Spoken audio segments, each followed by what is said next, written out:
नमस्कार। द्वादशः पाठः आदिकविः वाल्मीकि। इस पाठ को हम पिछले वीडियो में पढ़ चुके हैं। आज के इस वीडियो में इस पाठ से संबंधित अभ्यास के प्रश्नों को हल करेंगे। तो आइए सबसे पहले प्रश्न को देखते हैं। प्रश्न 1, उच्चारणं कुरुत पुस्तिकायां च लिखत, यानी उच्चारण कीजिए और पुस्तिका यानी कॉपी में लिखिए। एक एक करके मैं शब्दों का उच्चारण करूंगी और आप भी उसी प्रकार उच्चारित करेंगे। सबसे पहला शब्द देखिए, तमसा नद्याः। दूसरा, व्याकुलितायाः। तीसरा, क्रौंची क्रंदनात्। चौथा, यत् क्रौंच मिथुनादेकम्। पांचवा, सन्मार्गस्यानुसरणम्। छठा, दाक्षिण्यम्। एक बार फिर उच्चारण को ध्यानपूर्वक सुन लीजिए। तमसा नद्याः, व्याकुलितायाः, क्रौंची क्रंदनात्, यत् क्रौंच मिथुनादेकम्, सन्मार्गस्यानुसरणम्, दाक्षिण्यम्। प्रश्न 2, पूर्ण वाक्येन उत्तरत, यानी पूर्ण वाक्य में उत्तर दीजिए। क प्रश्न है, वाल्मीकिः स्नातुं कुत्र अगच्छत। तो इसका उत्तर होगा वाल्मीकिः स्नातुं तमसा नद्याः तीरम् अगच्छत। ख प्रश्न, किं श्रुत्वा किं दृष्ट्वा च ऋषिः द्रवितो भवत। इसका उत्तर होगा क्रौंच्याः रोदनं श्रुत्वा दयनीयदशां दृष्ट्वा च ऋषिः द्रवितो भवत। ग प्रश्न, ब्रह्मा आकाशवाण्या वाल्मीकिं किम आदिशत। इसका उत्तर होगा ब्रह्मा आकाशवाण्या वाल्मीकिं आदिशत ऋषे कुरु रामायणं काव्यं तत्र च रामचरितं वर्णय, येन रामस्य पूर्णं चरितं विदित्वा लोकाः सन्मार्गस्यानुसरणं कुर्युः। घ प्रश्न, वाल्मीकिना श्लोकबद्धा का कथा लिखिता। तो इसका उत्तर होगा वाल्मीकिना श्लोकबद्धा रामायणी कथा लिखिता। अंग, संस्कृतस्य आदिकविः कः। तो इसका उत्तर होगा संस्कृतस्य आदिकविः वाल्मीकिः उच्यते। प्रश्न 3 देखिए, निम्नलिखित पदानां विभक्तिं वचनं च लिखत, यानी निम्नलिखित पदों के विभक्ति और वचन लिखिए। पद दिए हुए हैं, इन पदों का विभक्ति और वचन लिखना है कि यह कौन सा वचन है और कौन सी विभक्ति है। तो पहला पद है शिष्यैः। शिष्यैः तृतीया विभक्ति है और बहुवचनम है। दूसरा है नदीम। नदीम द्वितीया विभक्ति है और एक वचनम। जीवने। जीवने सप्तमी विभक्ति है और एक वचनम। रामस्य। रामस्य षष्ठी विभक्ति है और एक वचनम। प्रश्न 4 देखिए, निम्नलिखित पदेषु प्रयुक्तम उपसर्गम पृथक कुरुत, यानी निम्नलिखित पदों में प्रयुक्त उपसर्गों को अलग कीजिए। उपसर्ग यानी आगे की ओर जो पद में अक्षर या शब्द लगे होते हैं वही उपसर्ग होते हैं। तो यहाँ पे अलग करके दिया हुआ है सारणी में। देखिए, पद है वियोगेन।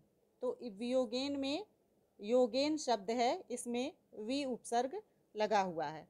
तो वियोगेन का उपसर्ग हो जाएगा वी और शब्द हो जाएगा योगेन।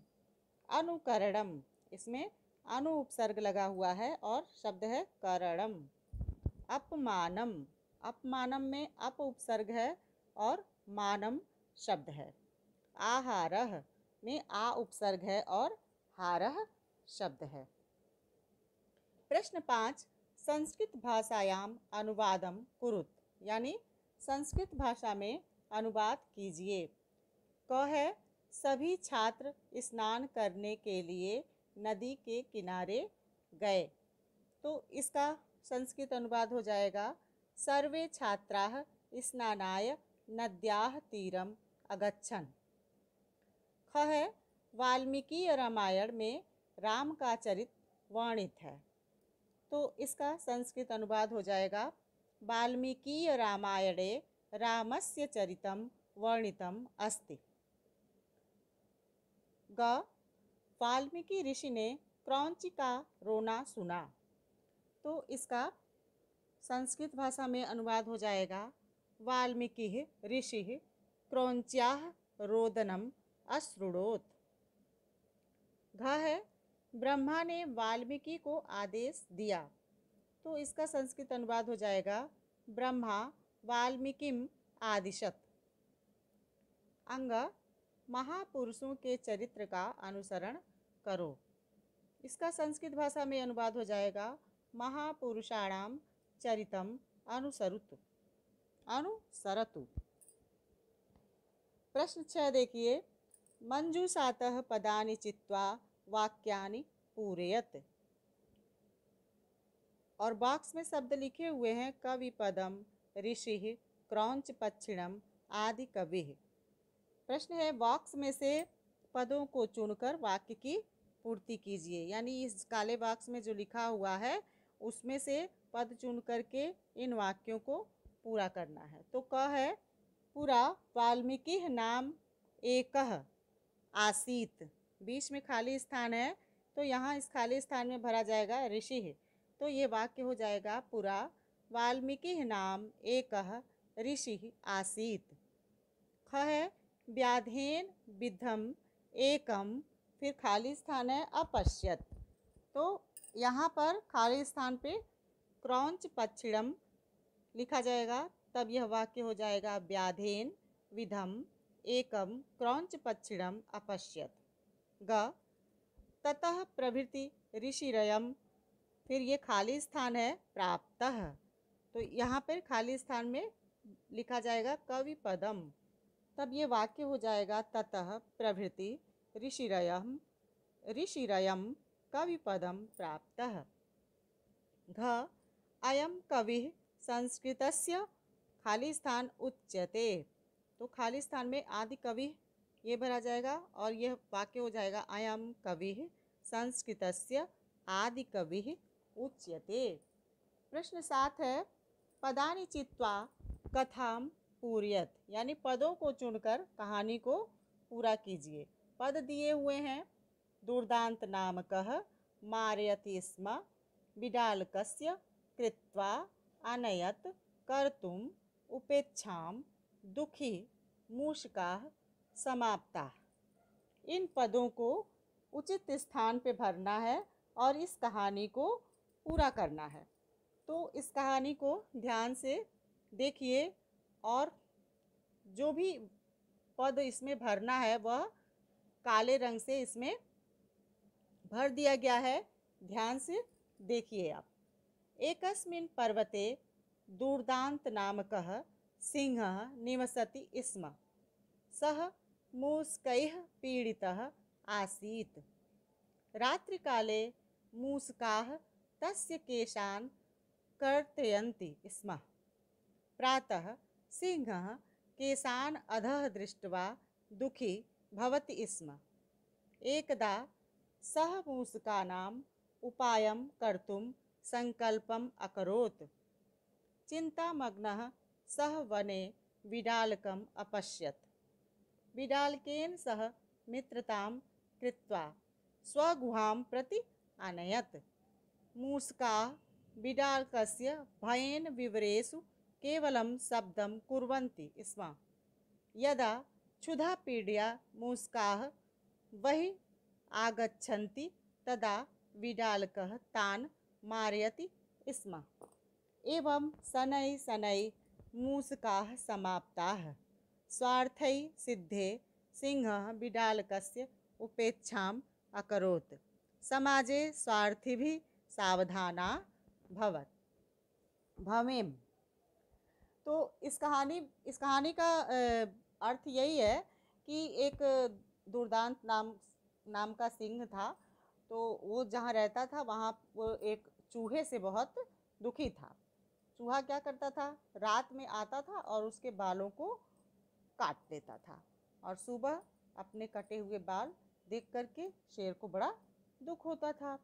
तो एक बार वो इस चूहे के उपाय के लिए संकल्प किया कि इसका कुछ ना कुछ तो करना चाहिए, ये मुझे सता रहा है, ये कर रहा है। तो चिंता में डूबा हुआ वह उसने एक बिल्ली को देखा वन में।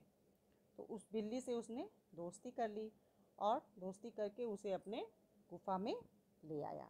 अब चूहा जो है बिल्ली के डर से अपने बिल में से निकलता ही नहीं था, और बिल में ही अपना चूँ चाँ जो भी करता था आवाज़, वो बिल के अंदर ही करता था। लेकिन जब उसको बहुत ज़्यादा भूख लगती थी तब वो बाहर निकलता था, और जब बाहर निकलता था चूहा तो क्या करती थी बिल्ली मार करके उसको ख़त्म कर देती थी। ऐसे ही धीरे धीरे सारे चूहे जो हैं बिल में से समाप्त हो गए। और जब सारे चूहे समाप्त हो गए तब जो शेर था वो क्या किया, वो उसकी स्वार्थ सिद्धि हो गई, सारे चूहे मर गए, तो वो बिल्ली की उपेक्षा करने लगा। तो समाज में ऐसे स्वार्थी लोगों से सावधान सचेत रहने के लिए इस कहानी को आप लोगों को सुनाया गया है कि ऐसे लोगों से दोस्ती कभी नहीं करना चाहिए जो अपने स्वार्थ की सिद्धि हो जाने के बाद आपका त्याग कर दें या आपको उपेक्षित करने लगें। तो इसके बाद इस पाठ में एदत अपि जानीत जो था वो पिछले अभ्यास के प्रश्न में मैंने बता दिया था, और पिछले अभ्यास के प्रश्न में जो दिया हुआ था सुभाषित वाक्य वो गलती से छूट गया था। तो इस बार मैं उसको आप लोगों को बता दे रही हूँ। पिछले पाठ में जो सुभाषित वाक्य था वो था, जीवितम यह स्वयं चेत कथम शून्यम प्रघात एत। यानी जो स्वयं जीना चाहता है वह दूसरों का घात कैसे कर सकता है। यानी स्वयं जीने की लालसा जिसको है वह दूसरों को कैसे मार सकता है, अर्थात जिसे स्वयं जीना हो, स्वयं जीने की इच्छा हो, उसे दूसरों को भी नहीं मारना चाहिए। तो ये था द्वादश पाठ के अभ्यास का प्रश्न। अगले वीडियो में हम अगले पाठ को पढ़ेंगे। धन्यवाद।